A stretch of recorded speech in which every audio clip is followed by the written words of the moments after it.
Olá, sejam bem-vindos. Nesse vídeo iremos falar desse cara aqui, ó. Eu acho que não precisaria falar quem é. Porém, creio que alguns de vocês não o conhecem, mas tenho certeza que já ouviu falar dele e alguns de vocês em algum lugar já ouviu essa música aqui, ó.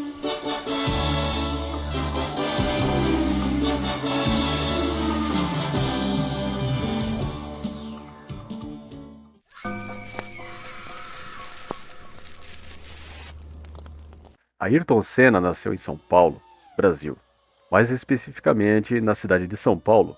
Ele nasceu no dia 21 de março de 1960. Ayrton Senna começou no automobilismo e foi marcado pelo seu talento excepcional e sua determinação em se destacar como piloto de corrida.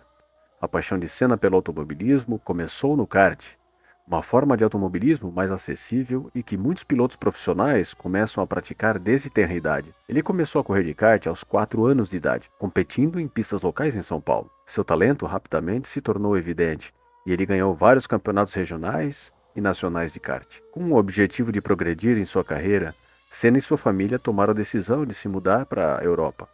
E lá era o epicentro do automobilismo naquela época. Ele competiu em diversos campeonatos de kart na Europa e chamou a atenção de muitas pessoas do meio esportivo, pelo seu desempenho impressionante. Em 1984, Ayrton Senna sentou num carro de Fórmula 1 pela primeira vez, uma Williams, e bateu o recorde da pista. Fez sua estreia na Fórmula 1 pela equipe Toleman Hart.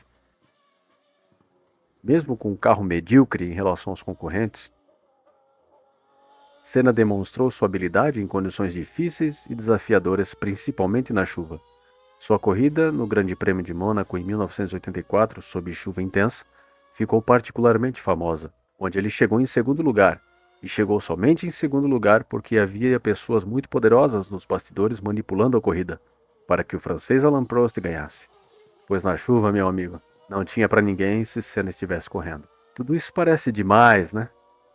Bom, então eu vou mostrar para vocês que Senna era bem mais que isso. Basta olhar para o funeral de Senna para que você entenda o quão importante ele foi e ainda é para os brasileiros. Honras de chefe de Estado e merecido. Mobilizou milhões de pessoas nas ruas. Foi dado luto oficial no Brasil de 3 dias. Era muito bom acordar domingo de manhã, reunir os amigos, a família para assistir o que com certeza seria um verdadeiro show. O público não se continha quando ele ganhava. Era sempre um grande espetáculo. Mas, como diz o ditado, prego que se destaca, leva martelada. E desde o início, Senna foi alvo de perseguições e até censuras por parte dos cartolas da Fórmula 1 em sua época, como por exemplo no Grande Prêmio de Mônaco de 84.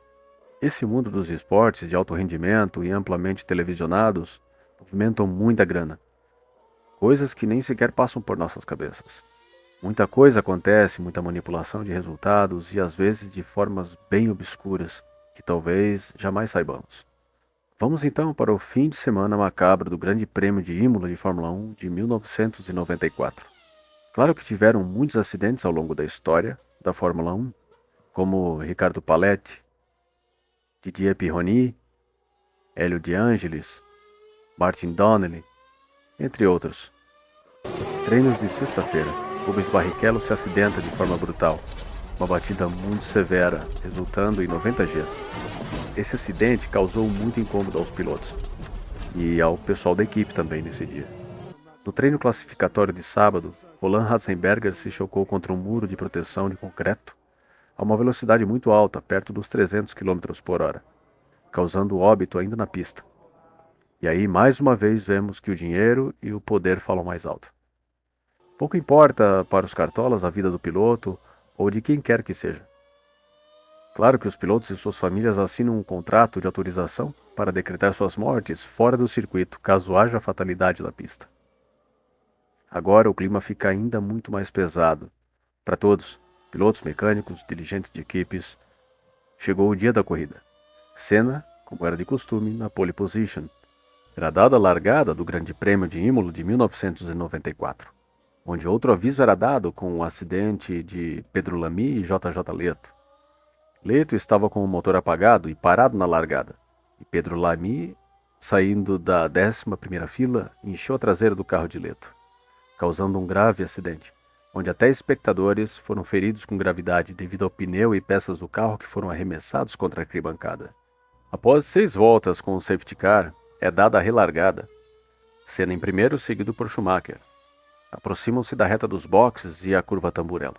Senna passa reto e se choca contra um muro de concreto e as cenas são realmente impressionantes. Curva esta que nos levou a Ayrton Senna, que também já havia morrido na pista. E mais uma vez a prova cabal da força do dinheiro e do poder que permite a continuidade da corrida. Tem muita coisa que é dita a respeito desse acidente. Uns dizem que houve perda de pressão aerodinâmica devido ao toque do assoalho do carro no recapeamento da pista, justamente na curva Tamburello. Outros dizem que somente a barra de direção se partiu e ele seguiu pela tangente. Outros dizem que o sniper atirou em Senna. Vamos para os fatos. O carro de Senna realmente estava mais baixo que os demais. Nota-se na imagem que o assoalho do carro de Senna toca com muito mais força o asfalto na área de recapeamento, e isso é bem evidente devido às faíscas que o toque produz. Outra, que a barra de direção se quebra. Veja na câmera on-board do carro de Senna. Pode-se ver que o volante se comporta de forma estranha na mão de Senna. Parece que se solta do carro e fica nas mãos dele. Quando Senna nota que o volante está com um comportamento muito estranho, tira o pé do acelerador imediatamente, segundo a telemetria liberada para investigação, o que faz com que seu carro desacelere de 310 para 216 km por hora até o toque contra o muro. No momento do impacto com o muro, o pneu dianteiro direito, junto com o braço de suspensão, é arrancado do carro e atinge o capacete de Senna como uma lança, perfurando seu capacete e causando ferimento em Senna, causando sua morte instantânea. Mesmo nessa época, na legislação italiana, o óbito se dava somente com a parada do coração, e não com morte cerebral.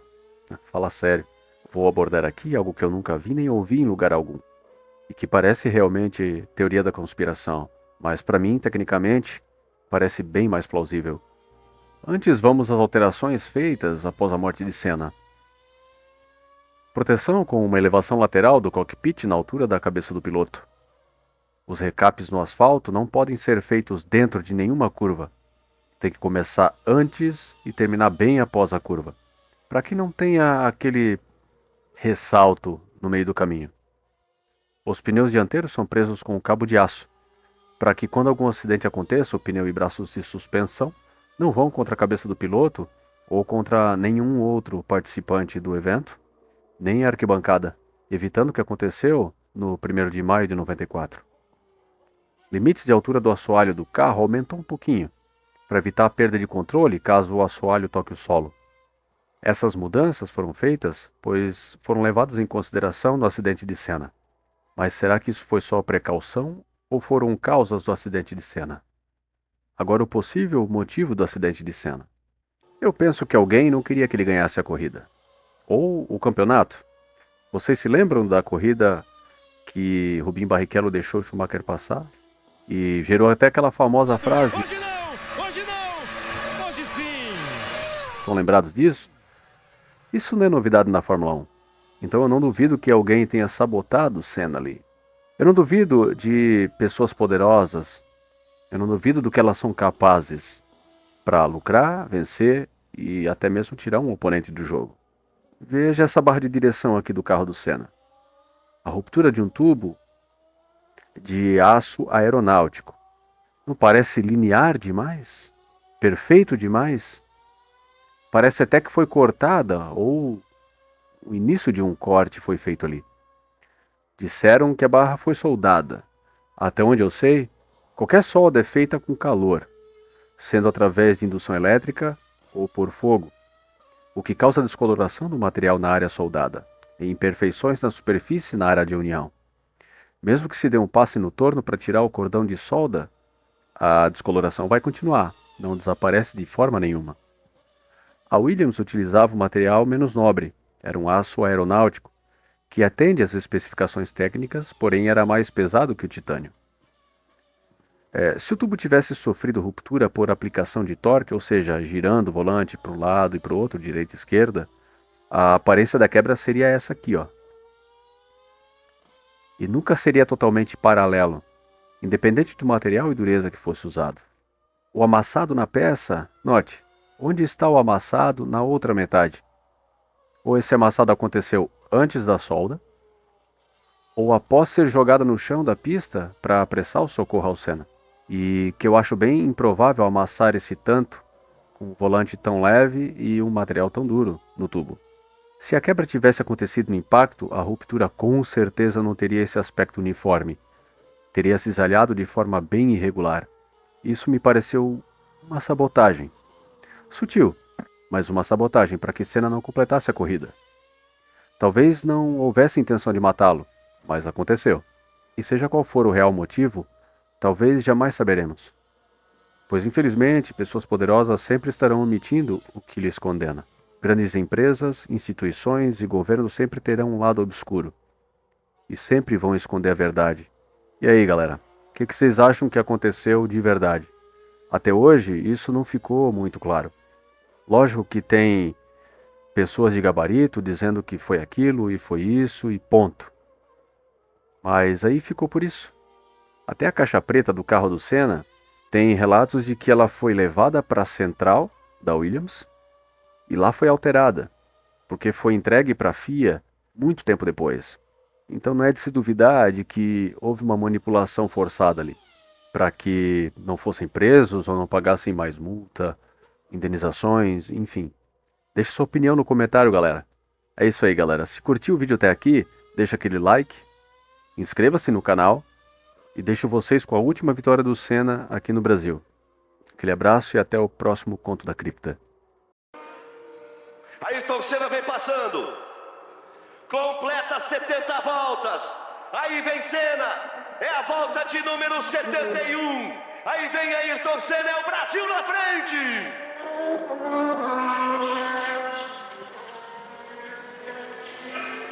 Aí vem Ayrton Senna.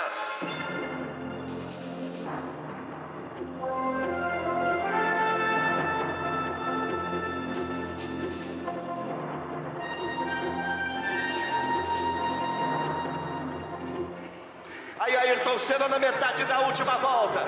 Ele já viu a câmera posicionada e fez um sinal de V de vitória. Aí vem Senna o Brasil na frente.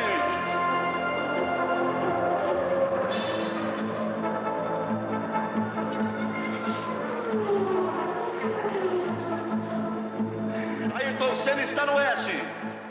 Ayrton Senna vai para o bico de pato. Bandeiras agitadas. Em verde e amarelo em todo o circuito, ele dá um tchauzinho para a câmera.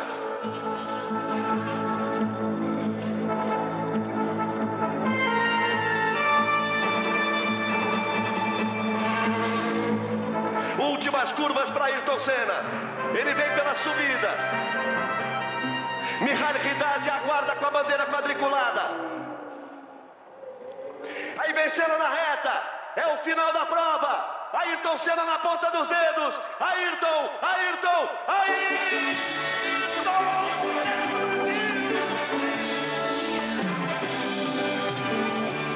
Ayrton Senna no Brasil!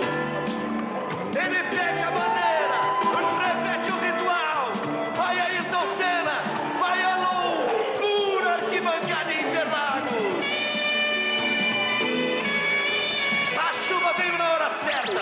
E quando ela voltou, com menos carro, Senna levou no braço, fez a ultrapassagem em cima de Damon Hill. Ele pega uma bandeira maior. Ayrton Senna vive mais um momento de glória no circuito de Interlagos.